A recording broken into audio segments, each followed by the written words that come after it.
चलिए मेरे प्यारे बच्चों ध्यान दीजिएगा, आपको मैंने पिछली क्लास में जो है पढ़ाया था प्रकाश के गुण के बारे में। तो आज उसी सिलसिले को आगे बढ़ाते हैं और आपको समझाते हैं कि अगला टॉपिक हमारा है प्रकाशिक माध्यम।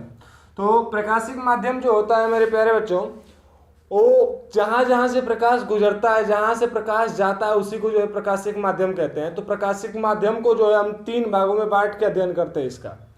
पहला आप कह रहे हैं जिसका पारदर्शक माध्यम कहते हैं, दूसरा पारभाषक माध्यम है, और तीसरे के बारे में चलते हैं। तीसरा जो आपका आ जाएगा अपारदर्शक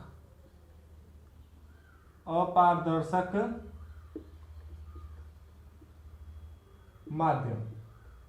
चलिए तीनों के बारे में थोड़ा थोड़ा समझा देते हैं आपको। तो पारदर्शक माध्यम क्या होता है मेरे प्यारे बच्चों, ध्यान से सुनिएगा।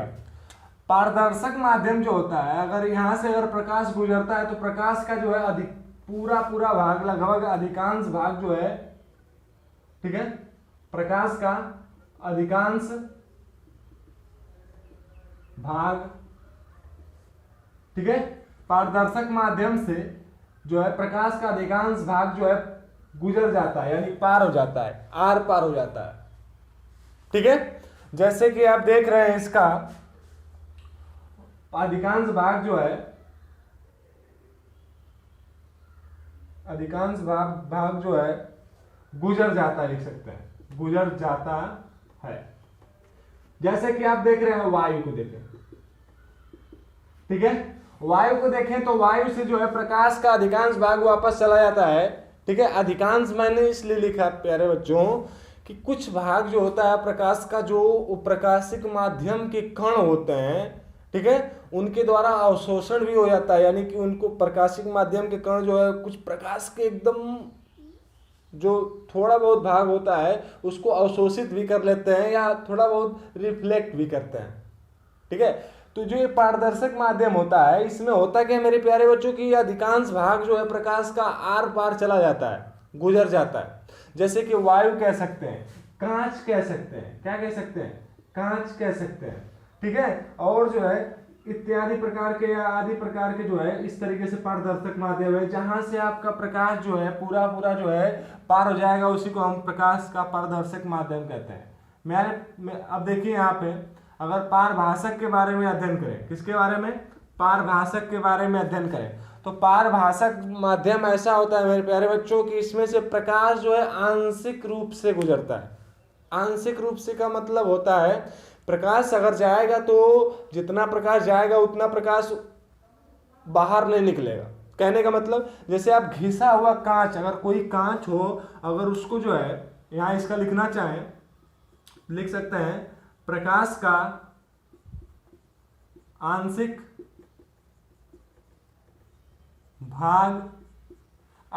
भाग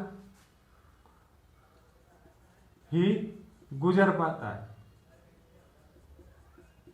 जैसे अगर इसको आप समझना चाहें तो घिसा हुआ कांच हो, जो कांच का मैंने एग्जांपल लिया था, घिसा हुआ कांच हो, उसको रगड़ दें दोनों तल से, तो आप देखेंगे तो प्रकाश जो है अगर उसके पार जाएगा तो आंशिक रूप से जाएगा। जैसे कि इसका एग्जांपल है, अभी आपको समझा रहे हैं डिटेल में, घिसा हुआ कांच, घिसा हुआ कांच। और लेते हैं इसका तेलीय कागज,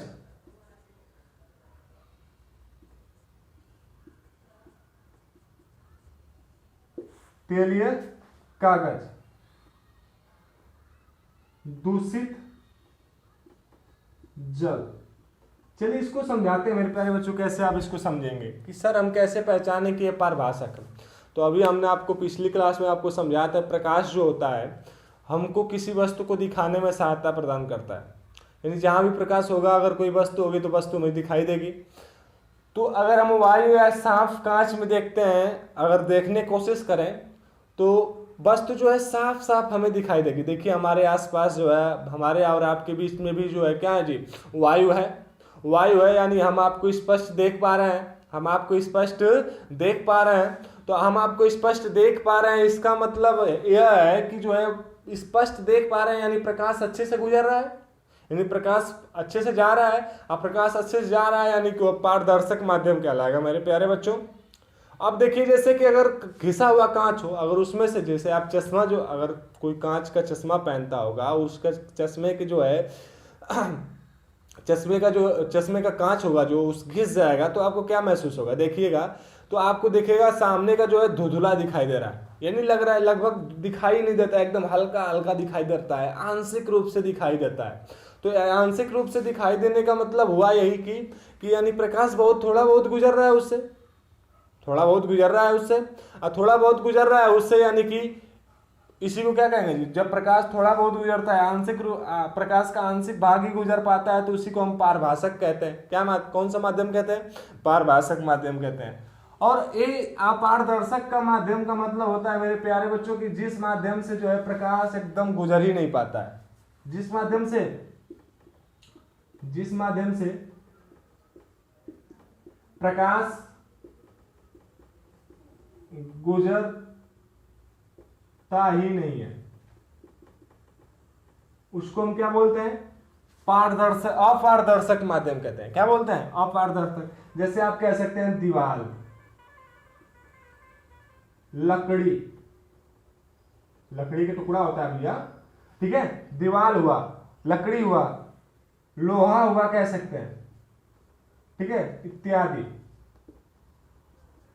अब देखिएगा दीवार के आर पार अगर प्रकाश जाता है तो हमको जरूर कुछ ना कुछ दिखाई देता उधर, क्योंकि जहां भी प्रकाश जाएगा उसको हम देख पाएंगे, जहां भी प्रकाश जाएगा किसी वस्तु पे पड़ेगा तो उस वस्तु को हम देख पाएंगे। तो दीवार के पार प्रकाश जाता ही नहीं है, पार तो कर नहीं पाता है दीवार को, यानी प्रकाश पार नहीं कर पाता, यानी हम दीवार के पार नहीं देख पाते हैं। लकड़ी के देखते हैं, लकड़ी भी अपारदर्शक माध्यम है, इसको भी प्रकाश जो है आर पार नहीं कर पाता है।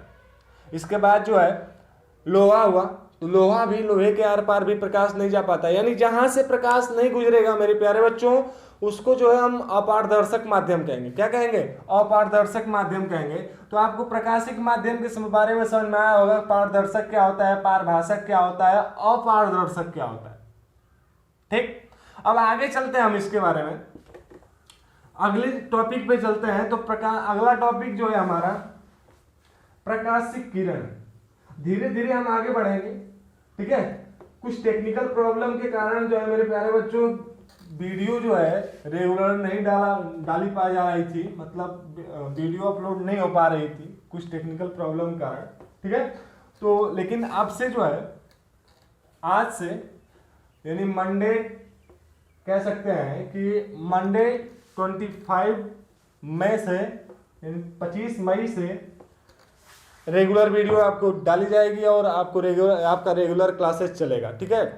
तो अब चलते हैं आगे, पढ़ते हैं हम लोग प्रकाशिक किरण के बारे में।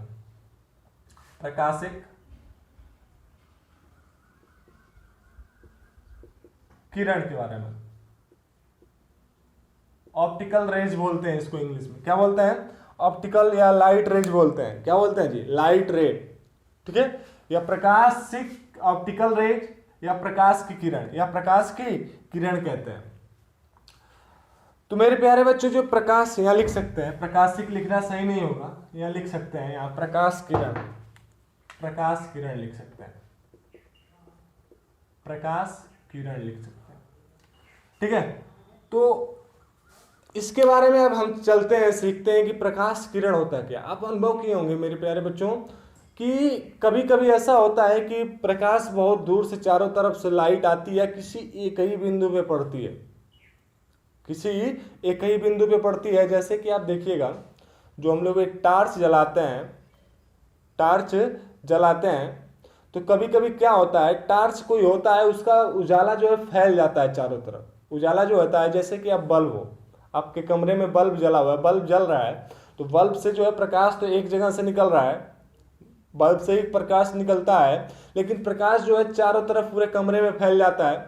तो ये भी जो है प्रकाश की किरण जो है इस प्रकार के बल्ब से निकलती है, इसका भी एक नाम है। जहां से जो है प्रकाश एक बिंदु से जो है चारों तरफ फैलता है उसको जो है हम अपसारी प्रकाश पुंज कहते हैं। क्या कहते हैं जी, अपसारी प्रकाश पुंज कहते हैं। और कभी कभी क्या होता है मेरे प्यारे बच्चों की प्रकाश बहुत चारों तरफ से आके किसी एक ही बिंदु पे मिलता है, चारों तरफ से आके किसी एक ही बिंदु पर मिलता है, तो उसको हम अभिसारी प्रकाश पुंज कहते हैं। जैसे कहने का मतलब क्या है, प्रकाश पुंज अगर कहें तो हमारा 3 टाइप्स के होते हैं। एक होता है अभिसारी, अभिसारी या पुंज का मतलब है किरण, या अभिसारी प्रकाश की किरण, या अभिसारी प्रकाश पुंज कह सकते हैं।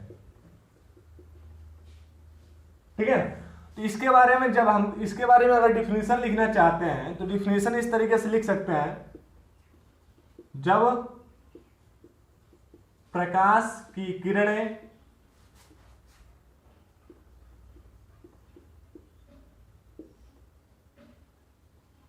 जब प्रकाश की किरणें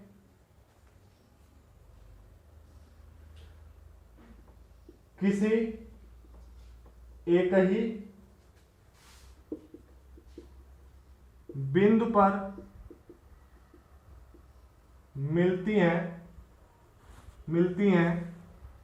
ठीक है, तो इस प्रकार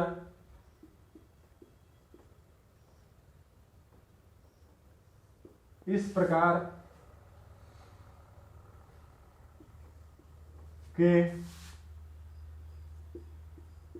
प्रकाश के किरण को अभिसारी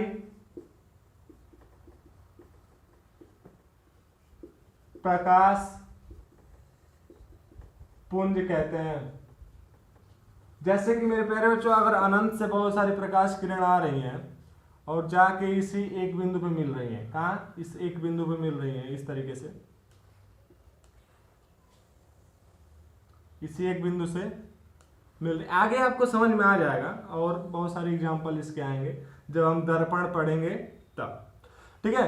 तो यहाँ पे देखिए प्रकाश की किरण जो है एक ही बिंदु पर मिल रही है, इस बिंदु का नाम रख देते हैं अगर O, तो इस अनंत से आती हुई प्रकाश किरण देखिए आपको दिखाई दे रही है कि एक ही बिंदु पर मिल रही है। तो जब भी आपको प्रकाश में ऐसा दिखाई देगा कि कोई बहुत सारी किरणें किसी एक ही बिंदु पे आके मिले, तो इनको हम कहेंगे अभिसारी किरण पुंज। क्या कहेंगे जी, अभिसारी किरण पुंज बोलेंगे।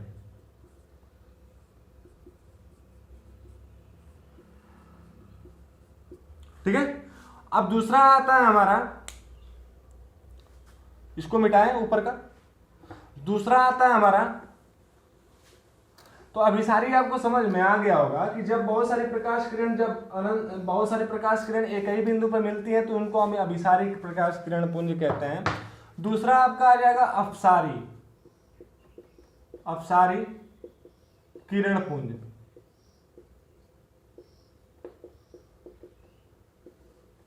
अब जब इसको क्या कहते हैं, देखिए अभिसारी में तो एक ही बिंदु पे आके मिल रही थी, लेकिन अपसारी में जस्ट उसका विपरीत होता है। यह होगा क्या कि एक ही बिंदु से निकलती हुई आपको दिखाई देंगी। जब प्रकाश किरण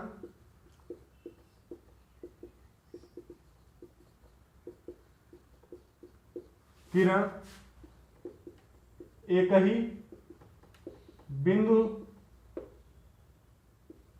से निकलती हैं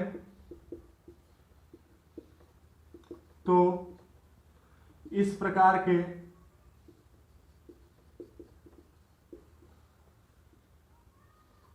प्रकाश किरण पुंज को अपसारी किरण पुंज कहते हैं। देखिए मेरे प्यारे बच्चों, पुंज का मतलब होता है समूह, पुंज का मतलब होता है समूह, झुंड, ठीक है। तो यहाँ अब प्रकाश किरण निकल रही है तो समूह ही निकल रहा होगा उनका, तो इसलिए इनको पुंज कहा जाता है। कोई अकेले के लिए तो बात कर नहीं रहा है, अकेले के लिए कोई बात तो कर नहीं रहा है यहाँ पे।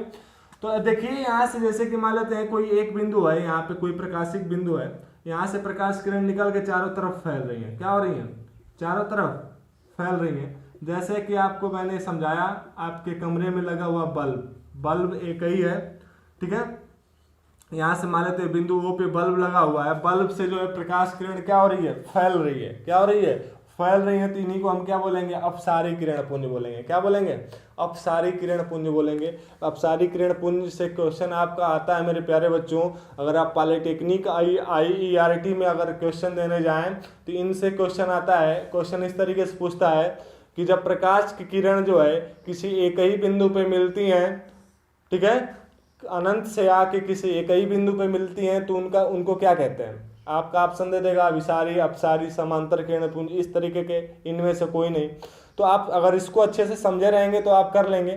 तो जब भी प्रकाश की किरण अनंत से आके किसी एक बिंदु पे मिलती हैं, बहुत, या ऐसे भी कह सकते हैं बहुत सारी प्रकाश किरण किसी एक ही बिंदु पे मिलती हैं तो उनको अभिसारी कहते हैं। और जब एक ही बिंदु से निकलती हैं चारों तरफ के लिए, जैसे कि यहाँ से एक बिंदु से निकल रही हैं, बाहर की तरफ देख रहे हैं तीर लगा हुआ है, तो इनको जो है अपसारी किरण पुंज कहते हैं। क्या कहते हैं, अपसारी किरण पुंज कहते हैं। हाँ, आगे आप समझिएगा, अगला आ जाएगा आपका, ठीक है, दोनों ये इंपॉर्टेंट है, अभिसारी और अपसारी बहुत ही इंपॉर्टेंट है। अगला वाला जो है आपको बस समझा देते हैं, समांतर किरण पुंज है। क्या है, तीसरा वाला समांतर किरण पुंज। तो समांतर किरण पुंज क्या होता है, इसका डिफिनेशन लिख नहीं रहे हैं, बस समझा दे रहे हैं आपको कि जब प्रकाश किरणें एक दूसरे से समांतर चलती हैं, तो आप क्लास 9 में पढ़े होंगे मेरे प्यारे बच्चों की समांतर रेखा क्या होती है। समांतर रेखा वे रेखाएं जो एक दूसरे को कभी नहीं काटती, एक दूसरे को कभी नहीं काटती हैं। तो जब प्रकाश किरणें इस तरीके से चलती हैं, एक दूसरे से समांतर चलती हैं और अनंत तक ऐसे ही चलती चली जाती हैं ना, तो इनको हम कहते हैं समांतर किरण पुंज। क्या कहते हैं जी, समांतर किरण पुंज कहते हैं। तो समांतर किरण पुंज क्या होता है आपको समझ में आया होगा। तो आपको आज मैंने बताया कि पारदर्शी माध्यम क्या होता है, अपारदर्शी माध्यम क्या होता है, पारभाषक माध्यम क्या होता है, ठीक है। इसके बाद जो होता है प्रकाश की किरण के बारे में बताया मैंने, ठीक है, प्रकाश के किरण के बारे में बताया मैंने, जैसे कि आपको अभी समझाया कि क्या होता है अभिसारी किरण पुंज, अपसारी किरण पुंज और समांतर किरण पुंज। तो आपको जब समझ में आया होगा, हम समझाने में आपको कामयाब हुए होंगे कि क्या होता है सब, ठीक है। अब आगे बढ़ते हैं इसमें, तो अगला टॉपिक हमारा जस्ट तुरंत आएगा आपका प्रकाश का परावर्तन। तो मेरे प्यारे बच्चों, प्रकाश का परावर्तन कल ही स्टार्ट करते हैं हम लोग अगले क्लास में, और जो है उसको खूब बढ़िया से सुव्यवस्थित ढंग से समझने की कोशिश करते हैं, क्योंकि बहुत ही इंपॉर्टेंट टॉपिक है आपके बोर्ड के एग्जाम के लिए भी और कंपटीशन के एग्जाम के लिए भी, ठीक है। तो इसको कल स्टार्ट यानी अगली क्लास में स्टार्ट करते हैं। अगली क्लास में आपका ये प्रकाश का परावर्तन होगा, कुछ अलग ढंग से, मस्त ढंग से बताया जाएगा आपको, ठीक है। तो आज इतना ही रहने देते हैं।